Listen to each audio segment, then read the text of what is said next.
மகா உன்னதங்களில் வீற்றிருந்து மணமக்களை கண்ணோக்கி பார்க்கிற அன்புள்ள ஆண்டவரே, மீண்டும் உம்முடைய பலத்த கிருபை இந்த நாளின் விடியலை காண்பதற்கு எங்களுக்கு கிருபை காட்டினதற்காய் ஸ்தோத்திரம். இந்த நாளை நாங்கள் உமக்கு பிரியமான நாளாக ஆசரித்து உம்முடைய சமூகத்தில் வந்திருக்கிற எங்கள் ஒவ்வொருவரோடும் உம்முடைய பலத்தை பெற்றுக்கொள்ளக்கூடிய அனுபவத்தை நாங்கள் சுவீகரிக்கும்படி எங்களை உம்முடைய கரத்தில் ஒப்புக் கொடுக்கிறோம். உமக்கு ஏற்ற பாண்டங்களாக எங்களை வணையும். ஆண்டவர் இயேசு கிறிஸ்துவின் நாமத்தில் ஜெபிக்கிறேன் நல்ல பிதாவே, ஆமென். அன்பான உடன் விசுவாச பிள்ளைகளே, கர்த்தருடைய வார்த்தைகளை கேட்பதற்கு இந்த ஓய்வு நாளின் காலையின் பொழுதை நாம் காணும்படி நமக்கு கிருபை காட்டின தேவனுக்கு கொடான கொடி ஸ்தோத்திரங்களை ஏறெடுத்து தேவ சமூகத்தில் வந்திருக்கிற உங்கள் அனைவருக்கும் நம் ஆண்டவரும் இரட்சகருமாய் இருக்கிற இயேசு கிறிஸ்துவின் பரிசுத்த நாமத்தின் இந்த நாளின் காலையின் வாழ்த்துக்களை தெரிவித்துக் கொள்கிறேன். கர்த்தர் நம்மோடு இருப்பாராக. இன்றைக்கு வேதத்தில் ஒரு கேள்விக்குறியோடு ஒரு சத்தியத்தை கேட்க இருக்கிறோம். அநேகமாக அந்த வார்த்தை என்ன என்றால், நம்மிலே பலம் கொள்ளுகிற ஒரு அனுபவம் கிறிஸ்து இயேசுவுக்குள் மகிமைப்பட வேண்டும் என்று விரும்புகிற ஆண்டவருடைய எண்ணத்திற்கு உகந்ததாக இருக்க வேண்டும். 119வது சங்கீதம் 1வது வசனம் இப்படி சொல்லுகிறது: கர்த்தருடைய வேதத்தின்படி நடக்கிற உத்தம மார்க்கத்தார் பாக்கியவான்கள் என்று சொல்லுகிறார். யார் கர்த்தருடைய வேதத்தை கை கொண்டு நடக்கிறார்களோ அவர்களை ஆண்டவர் உத்தமர் என்று அழைக்கிறார். இந்த உத்தமர் என்று அழைப்பதற்கு தேவ சமூகத்தில் நாம் எவ்வளவு பாக்கியம் பெற்றிருக்க வேண்டும் என்பதை நாம் சற்று உணர வேண்டும். ஆண்டவருடைய வேத சத்தியம் நம்மை நல்வழிப்படுத்துவதற்கே ஒழிய வேறு எந்த நிலையிலும் நாம் ஆண்டவருக்குள் மகிமைப்பட வேண்டும் என்கின்ற எண்ணத்தை ஆண்டவர் நமக்கு கொடுக்கவில்லை. நம்முடைய பாதை நல்ல பாதையில் இருக்க வேண்டும். நம்முடைய பாதை வெளிச்சத்தின் பாதையாக இருக்க வேண்டும். நம்முடைய கால்கள் நல்வழியில் நடக்க வேண்டும். நம்முடைய கண்கள் நல்ல பாதையில் பார்த்து நடக்க வேண்டும் என்றுதான் ஆண்டவர் விரும்புகிறார். வேதாகமத்திலே ஆண்டவர் நமக்கு சொல்லுகிற சத்தியம் என்ன என்றால், ஒவ்வொரு நாளும் தேவ சமூகத்தில் வாழ்ந்து கொண்டிருக்கிற நாம் ஆண்டவருக்கு எவ்வளவு பிரியமாக நடக்க வேண்டும் என்பதை நாம் சற்று யோசித்து பார்ப்போம். இன்றைக்கு வேதம் சொல்லுகிற வார்த்தை உத்தமர் யார்? உத்தமர் யார் என்பதை வேதாகமத்தில் ஒரு சில வசனங்களின் மூலமாக நாம் தியானிக்கப் போகிறோம். ஆண்டவர் சொல்லுகிற வார்த்தை, கர்த்தருக்குள் நாம் பலப்படுகிற ஒரு அனுபவம் நம்மிலே எப்படி காணப்படுகிறது என்பதை பார்த்தால், நீதிமொழிகளின் புஸ்தகம் 16வது அதிகாரம் 32வது வசனம் இப்படி சொல்லுகிறது: பலவானை பார்க்கிலும் நீடிய சாந்தமுள்ளவன் உத்தமன், பட்டணத்தை பிடிக்கிறவனை பார்க்கிலும் தன் மனதை அடக்குகிறவன் உத்தமன் என்று சொல்லுகிறார். பலவானை பார்க்கிலும், அன்பு பிள்ளைகளே, நீடிய சாந்தமுள்ளவன் உத்தமன் என்று சொல்லப்பட்டிருக்கிறது. யார் உத்தமன் என்றால், ஆண்டவர் சொல்லுகிறார் நீடிய சாந்தமுள்ளவன் உத்தமன். அன்பு பிள்ளைகளே, பட்டணத்தை பிடிக்கிறவனை காட்டிலும் தன் மனதை அடக்குகிறவன் உத்தமன் என்று சொல்லுகிறார். முதலாவது சாந்த குணம் உள்ளவன் உத்தமன், தன் மனதை அடக்குகிறவன் உத்தமன் என்று சொல்லுகிறார். அன்பு பிள்ளைகளை, இன்றைக்கு இந்த சாந்த குணத்தையும் மனதை அடக்குகிற ஒரு அனுபவத்தையும் நாம் பெற்றிருக்கிறோமா என்பதை யோசித்து பார்ப்போம். எவ்வளவுதான் நாம் ஆண்டவருக்குள் நம்மை ஒப்பு கொடுத்தாலும் அந்த நிலையில் நமக்கு முன்பதாக சாந்தம்,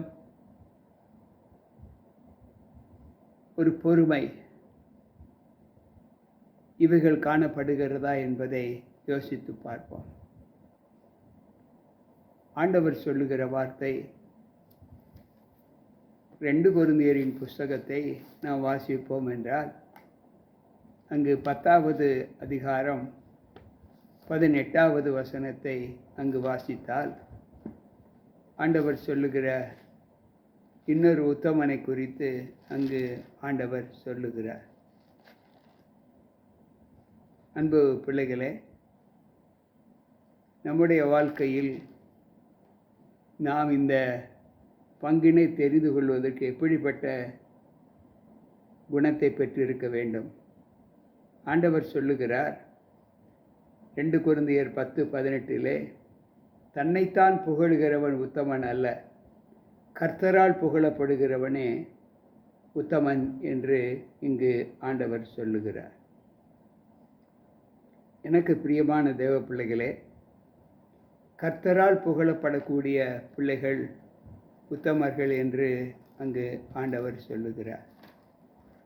நம்முடைய வாழ்க்கையில் நாம் தேவனால் புகழ்ச்சி பெற வேண்டும், மனுஷரால் அல்ல. தேவனால் புகழ்ச்சி பெறக்கூடிய ஒரு அனுபவத்தை நாம் பெற்றிருக்கிறோமா என்று ஆண்டவர் நம்மிடத்தில் கேட்கிறார்.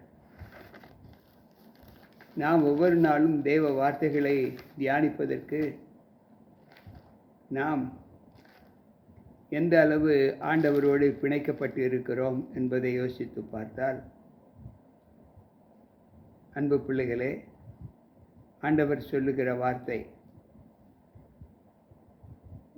தன்னைத்தான் புகழுகிறவன் உத்தமன் அல்ல, தேவனால் புகழப்படுகிறவனே உத்தமன்.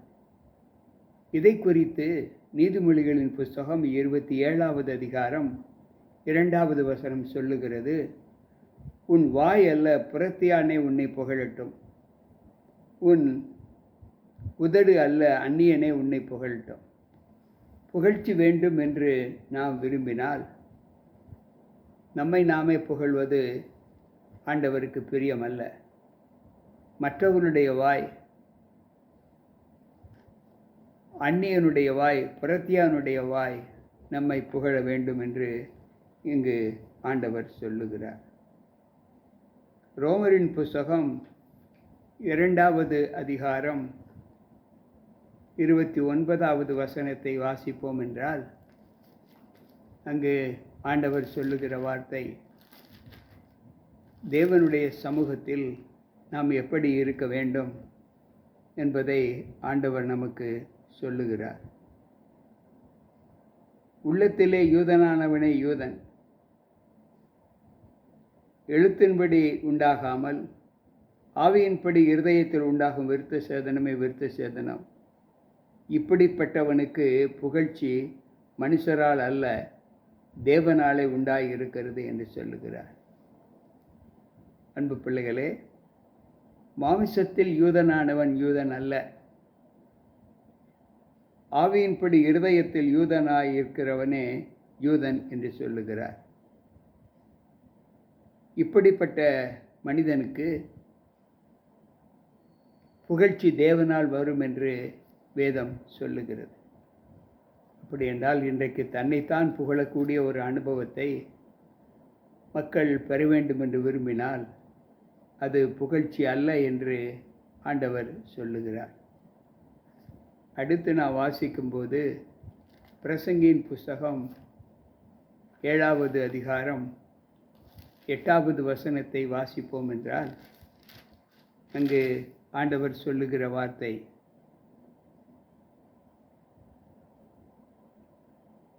ஒரு காரியத்தின் துவக்கத்தை காட்டிலும் அதன் முடிவு நல்லது, பெருமையுள்ளவனை பார்க்கிலும் பொறுமையுள்ளவன் உத்தமன் என்று சொல்லுகிறார். அன்பு பிள்ளைகளே, பெருமையுள்ளவனை பார்க்கிலும் பொறுமையுள்ளவன் உத்தமன் என்று சொல்லுகிறார். இன்றைக்கு நம்முடைய வாழ்க்கையில் தேவனோடு இசைந்திருக்கிற ஒரு மனிதன் எப்படி தன்னை காத்து கொள்ளுகிறான் என்பதை நாம் யோசித்து பார்க்க வேண்டும். எந்த நிலையிலும் தேவனுக்கு முன்பாக தன்னுடைய ஆஸ்தியை வைத்தோ, தன்னுடைய கல்வியை வைத்தோ, தன்னுடைய மேன்மையை வைத்தோ அங்கு பார்க்கிறவன் ஆண்டவருக்கு உகந்தவன் அல்ல என்று ஆண்டவர் சொல்லுகிறார். எனவேதான் பெருமை ஒரு மனிதனுக்கு அதிகமாக இருந்தால் அந்த பெருமையை நாம் தகர்த்துவிட்டு தாழ்மையின் ரூபம் எடுக்க வேண்டும் என்று ஆண்டவர் சொல்லுகிறார். யாக்கோபின் புஸ்தகத்தை நாம் வாசிக்கும்போது அங்கு வேதம் சொல்லுகிற வார்த்தை என்ன என்றால், நாம் கர்த்தருக்குள் பலப்படுகிற ஒரு அனுபவத்தை நாம் எப்படி பார்க்கிறோம் என்பதை வேதம் நமக்கு சொல்லுகிறது. யாக்கோபு 1:19 நாம் வாசிப்போம் என்றால் அங்கு ஆண்டவர் சொல்லுகிற வார்த்தை, ஆகையால் என் பிரியமான சகோதரரே,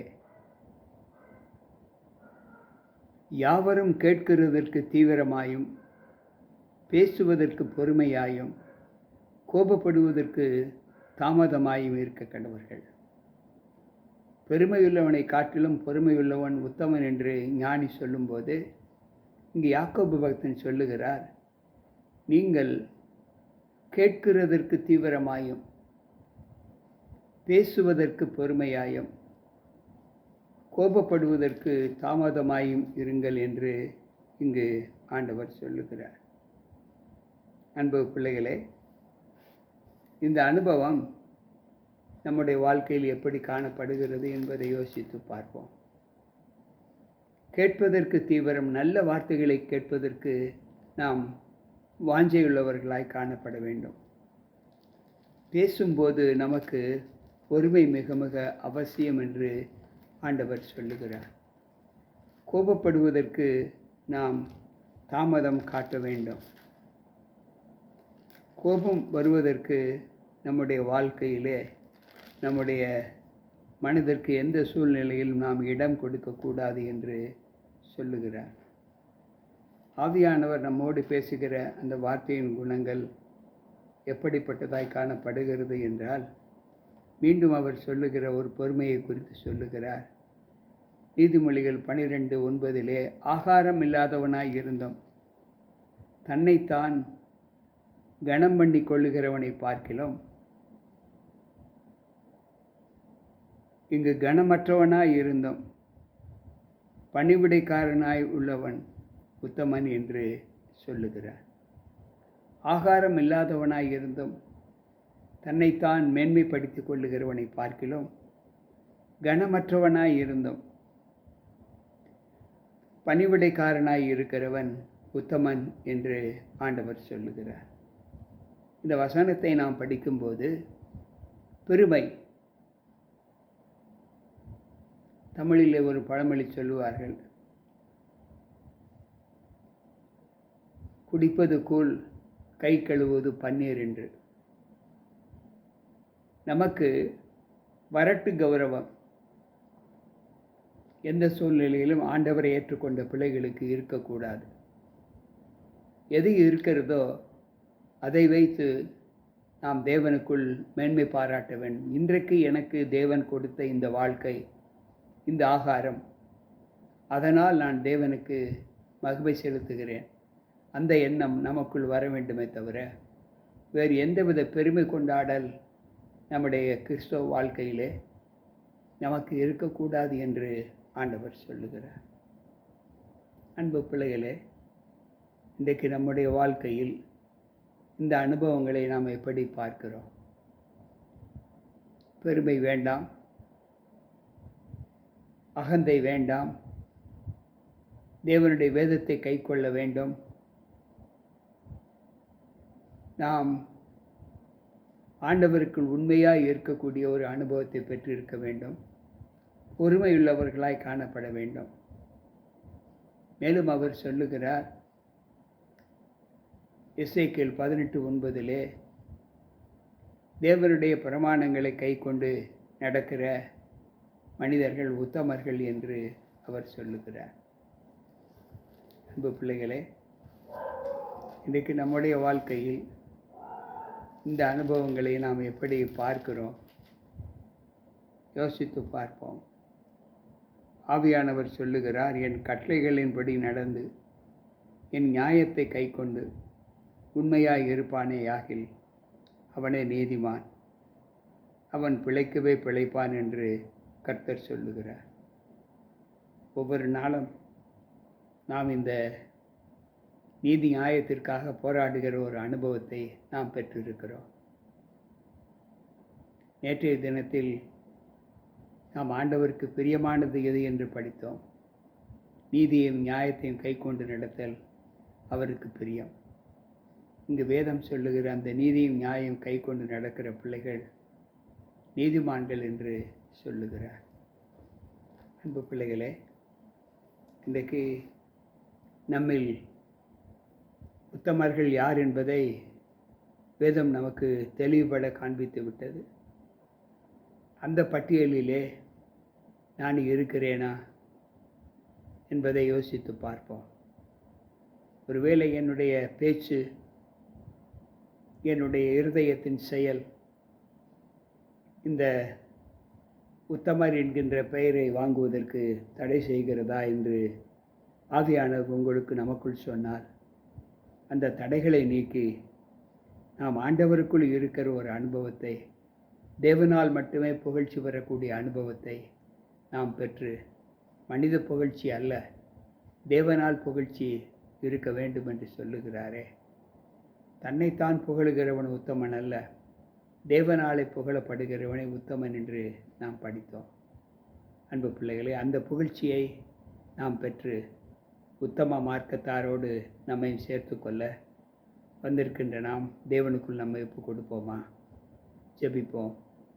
மகா உன்னதங்களில் விட்டிருந்து மனுமக்களை கண்ணோக்கி பார்க்கிற அன்புள்ள ஆண்டவரே, மீண்டும் உம்முடைய பரிசுத்த ஆசீர்வாதத்தினாலே நாங்கள் கண்டு அதிலே உத்தமர்களாக நாங்கள் நடக்க வேண்டும் என்று எங்களுக்கு போதித்த அந்த சத்தியத்திற்காக ஸ்தோத்திரம். கேட்டுக்கொண்டிருக்கிற ஒவ்வொரு பிள்ளைகளும் தங்களையும் அந்த பட்டியலிலே சேர்த்து கொள்வதற்கு முயற்சி எடுக்க உம்முடைய ஒத்தாசையை நாட உம்முடைய சமூகத்தில் தாழ்த்துகிறோம். நேரே எங்களை வழிநடத்தும். உம்முடைய நல்ல பாதையில் எங்களை வழிநடத்தி தாரும். ஆண்டவரே, அந்த பாதை எங்களுக்கு உம்முடைய வாசஸ்தலமாகிய அந்த பரலோகத்திலே எங்களை அழைத்து செல்லும் என்று நாங்கள் நம்புகிறோம். உம்முடைய வழி பரலோகத்தில் இருக்கிறது என்று வேதம் சொல்லுகிறது. அந்த வழியிலே நாங்கள் நடக்க எங்கள் ஒவ்வொருவரையும் உம்முடைய கரத்தில் ஒப்புக் கொடுக்கிறோம். மீட்பர் இயேசு கிறிஸ்துவின் நாமத்தில் ஜெபிக்கிறேன் நல்ல பிதாவே, ஆமென். அன்பு பிள்ளைகளே, கேட்ட சத்திய வசனங்கள் நம்ம இருதயத்திற்கு மிகுந்த ஆறுதலை கொடுத்திருக்கும் என்று நான் கர்த்தருக்குள் நம்புகிறேன். மீண்டும் நாளை சந்திப்போம். உங்கள் போதகர் ஜி.கே. ராபர்ட். கர்த்தர் நம் அனைவரோடு கூட இருப்பாராக. ஆமென்.